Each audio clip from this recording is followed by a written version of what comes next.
Irmãos, para estar no lugar de Salomão, precisava ter a sabedoria que do alto desceu sobre ele, para ele governar Jerusalém nos dias do seu reinado, de tal maneira que foram dias de paz e de grande prosperidade. E você vê agora no capítulo 5 que Salomão, ele tem uma inclinação.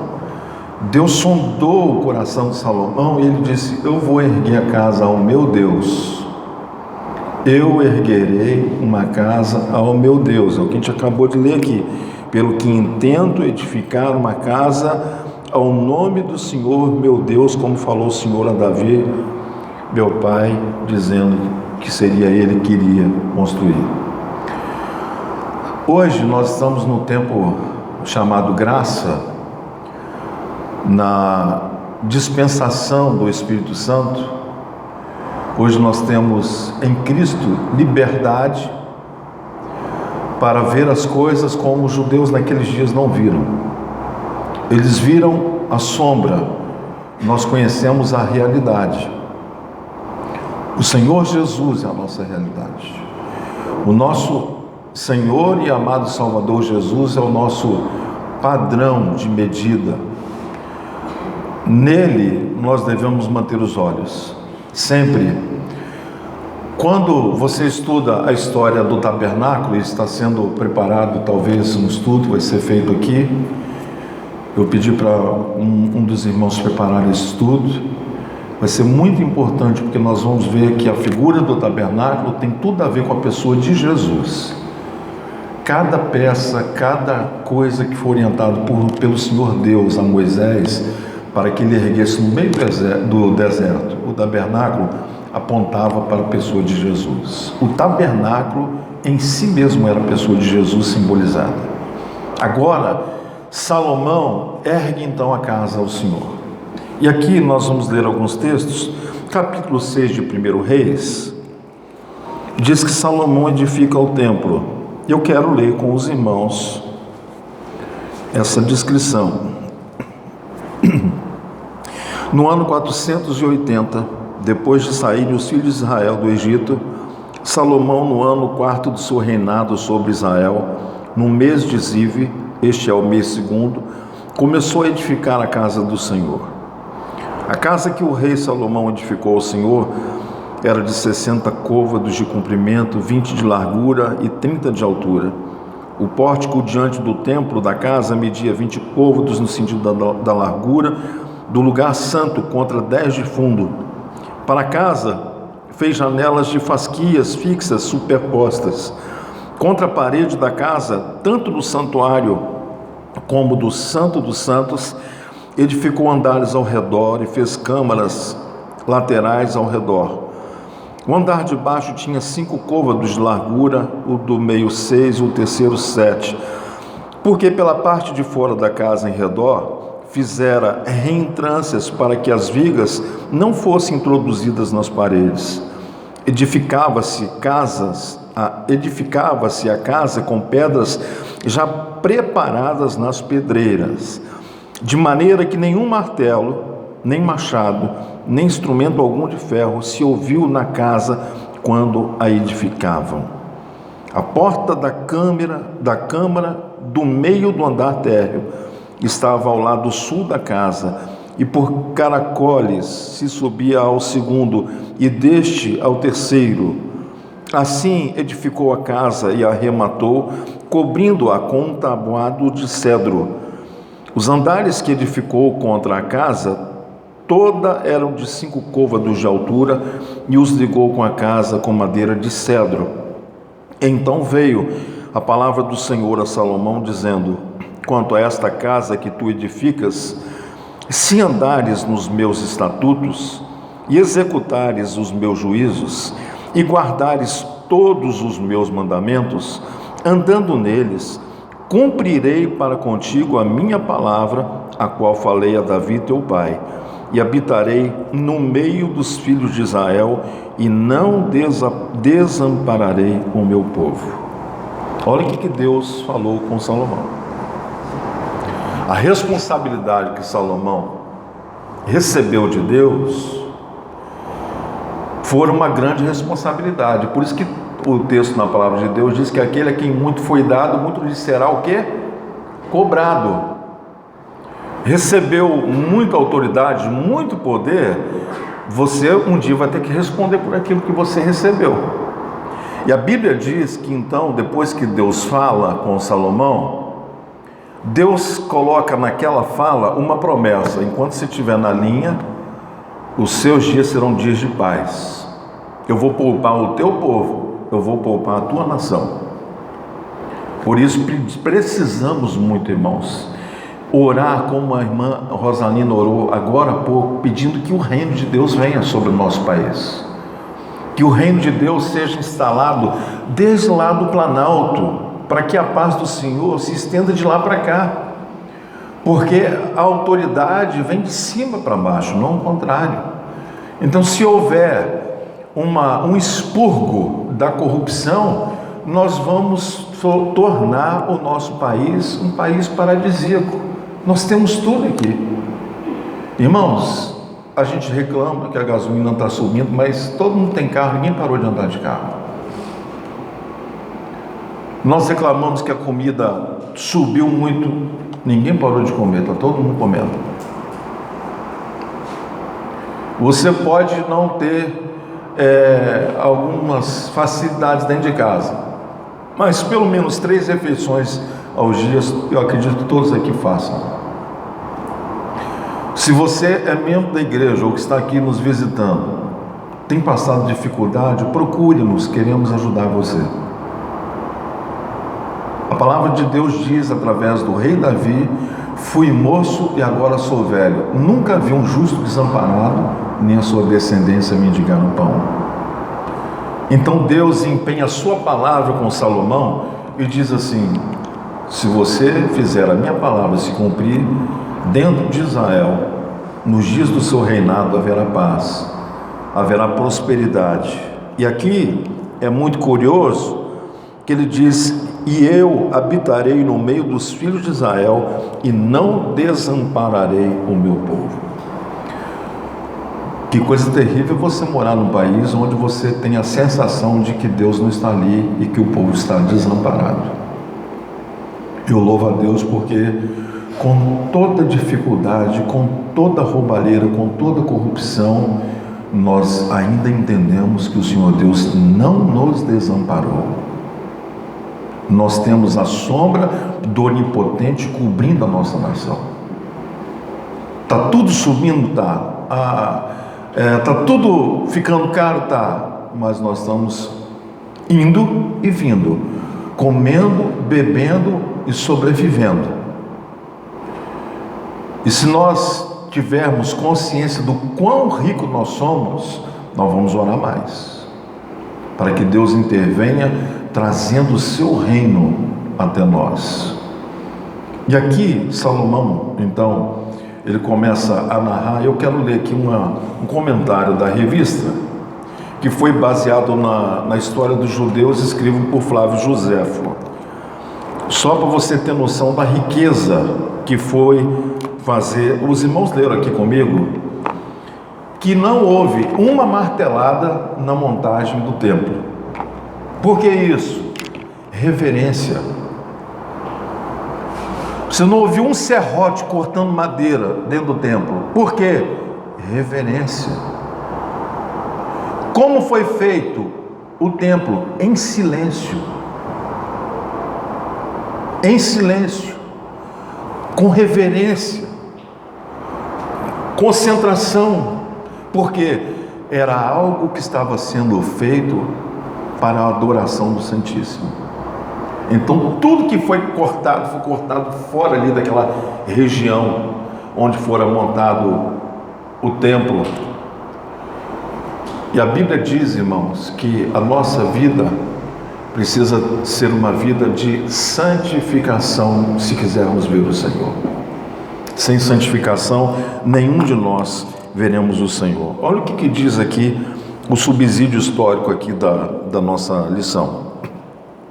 Uma vez que Salomão obtinha um firme controle do reino, voltou-se para o extenso programa de construções, iniciando com a construção do templo, Davi já havia comprado a eira de Araúna, que foi o local separado por Deus, e o rei ordenava que o terreno fosse totalmente limpo a fim de começar a obra. Ele também preparou os materiais da construção, particularmente blocos de pedras trabalhadas e metais preciosos, e fez acordo com os fenícios para o fornecimento de madeiras para a construção.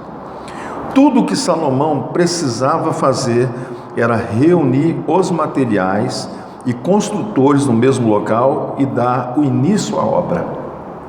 Hirão foi informado de que tudo estava pronto e então começou o envio de madeiras para a construção, conforme havia prometido.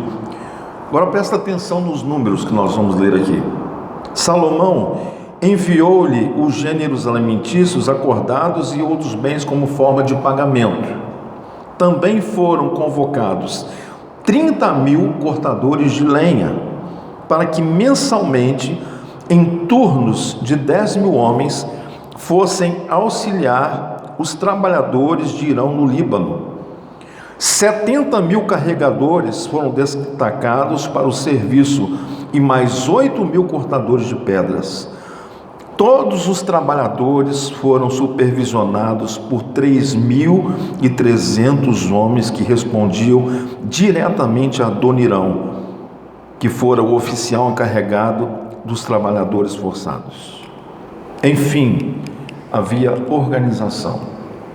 Houve um planejamento, você lê nos capítulos 5 e 6, que então Salomão começou a obra do templo. E você vê a coisa acontecendo e ele envolvido nisso.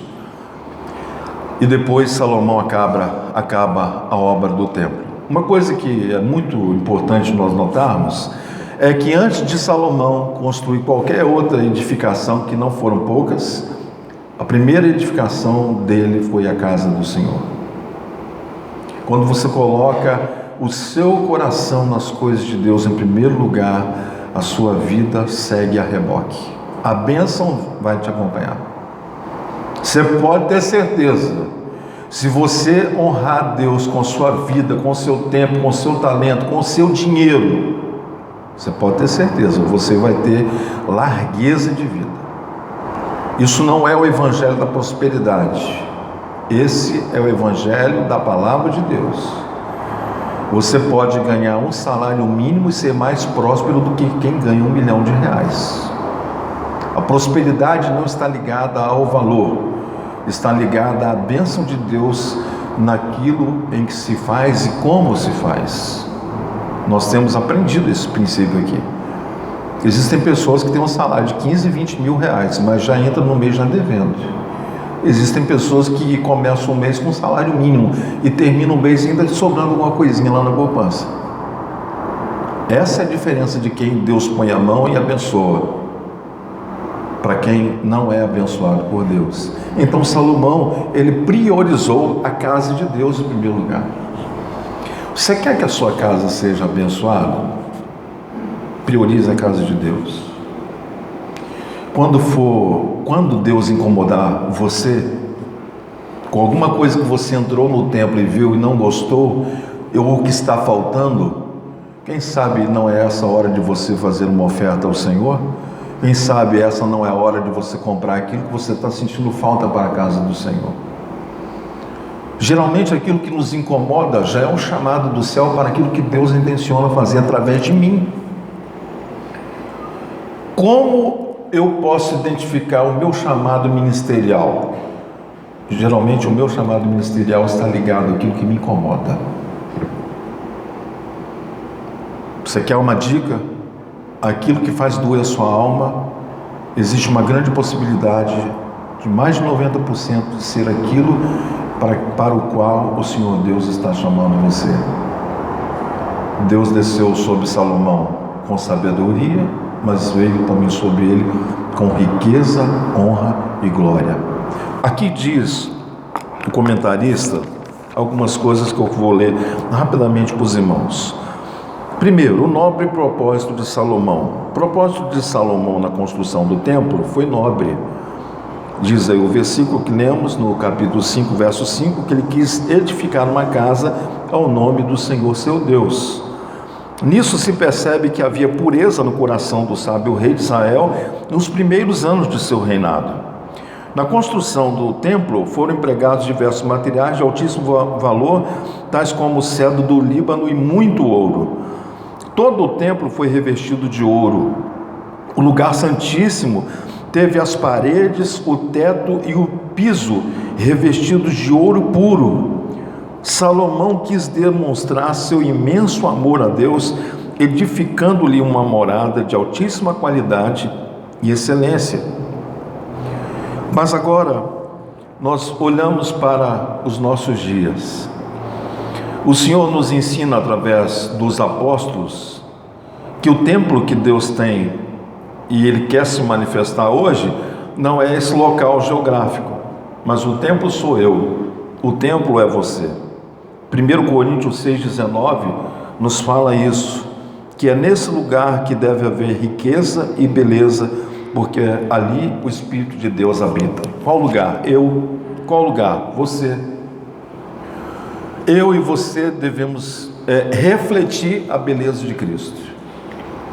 Como a beleza de Cristo será vista através de nós? Quando nós estamos, em primeiro lugar, cheios do Espírito Santo.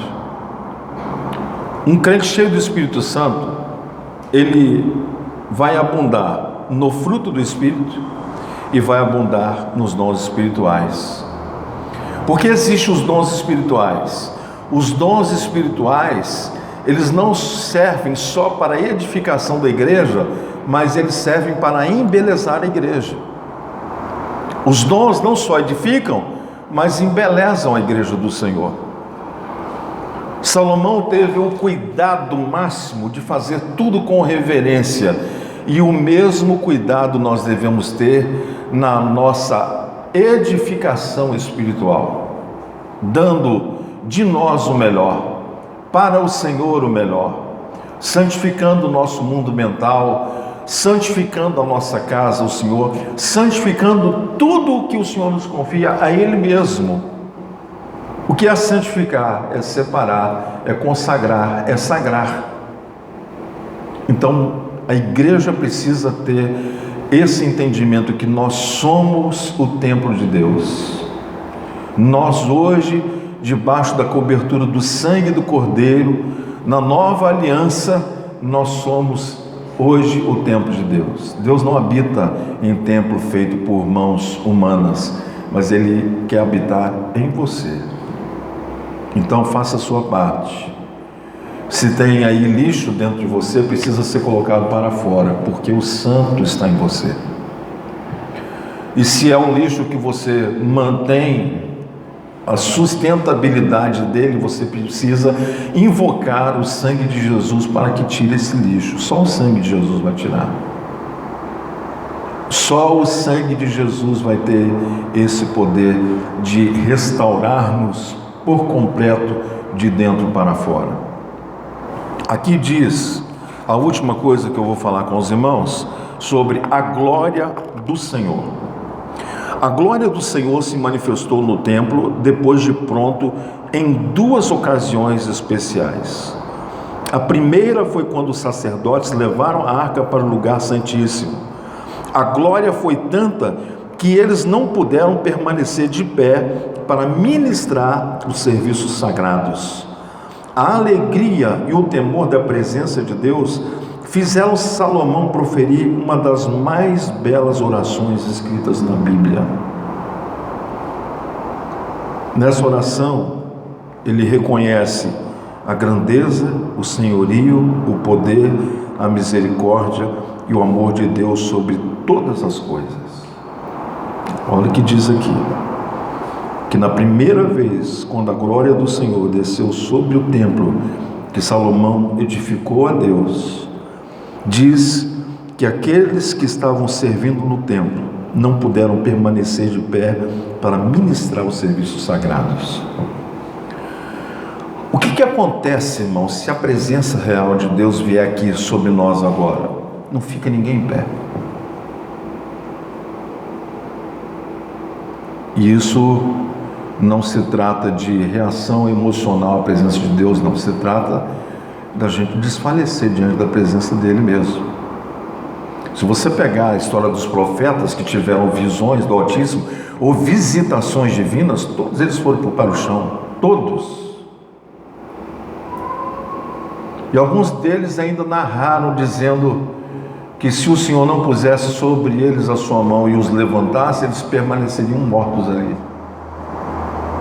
Se nós começarmos a invocar no mesmo sentimento a presença de Deus no nosso meio, meus irmãos, isso aqui vai ficar pequeno. Sabe por quê? A presença de Deus atrai gente. É como luz que atrai insetos. Mas a presença de Deus nos demonstra na prática como nós somos fracos. Então, antes de eu entrar na segunda consideração, eu quero motivar você: busque a presença de Deus, chama Deus para dentro da sua casa, para dentro da sua vida, converse com Ele, que Ele seja alguém tão real, mais real do que as pessoas com as quais você convive dentro de casa. O que vai acontecer como resultado de uma vida consagrada? As coisas vão começar a fluir naturalmente. Você não vai precisar fazer convite para ninguém vir na igreja, as pessoas irão se oferecerem para vir com você.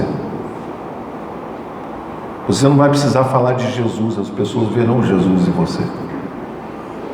Você não vai precisar dizer que é um cristão, as pessoas verão isso em você. O que a palavra de Deus diz?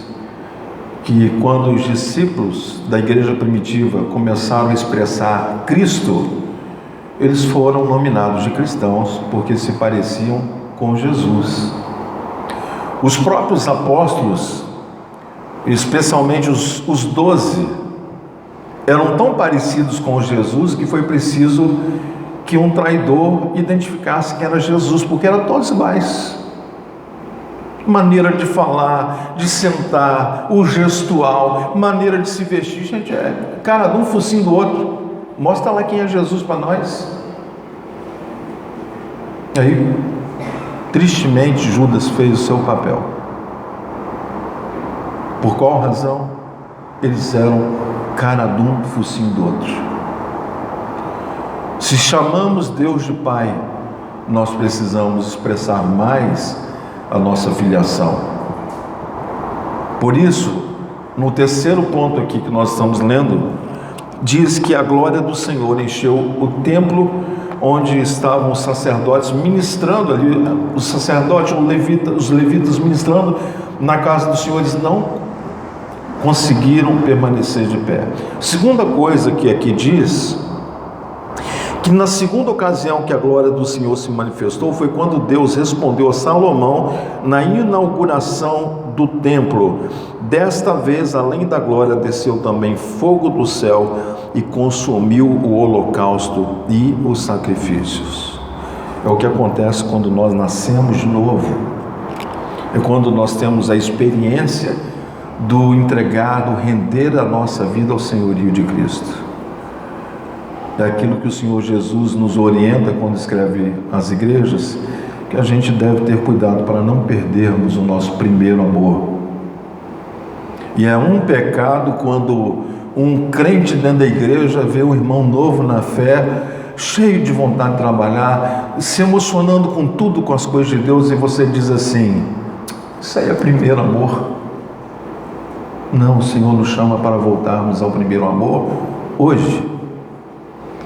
Não é para dizer assim, isso vai passar. Não fale isso.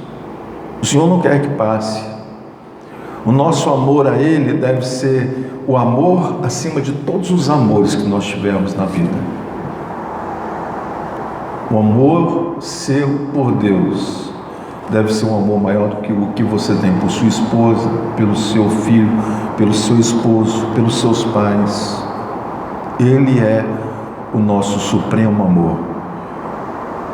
A palavra de Deus fala disso, dizendo que Ele é o amado da nossa alma.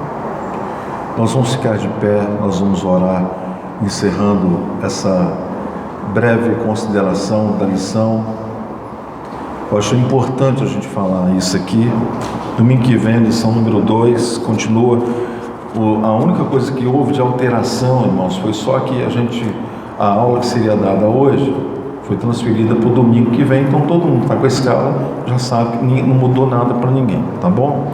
A não ser os que entraram em contato comigo e efetuaram uma troca de escala por força das circunstâncias.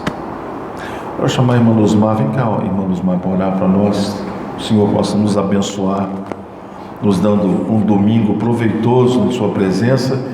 Convide pessoas para estarem no culto logo mais.